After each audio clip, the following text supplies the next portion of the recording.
hello hi नमस्कार मु संध्या दास मु आनी आपण आज नुआ रेसिपी तो छतु धोई देसी आलू कटाई धनिया पत्र कटाई पियाज कटाई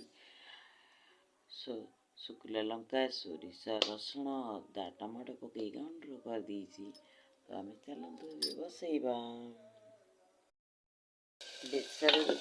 देखु आमर बेसर कषि हो जाइए सहित आम भाजीदेवा स्वाद अनुसार लुण देदेबा काटी रखि आलू को आम देदेलु पानी देदेलु आमको माने हमर पानी देदेला परे एबे हिगला प्रस्तुत आमर छतु तरकारी देखंतु छतु शाग भजा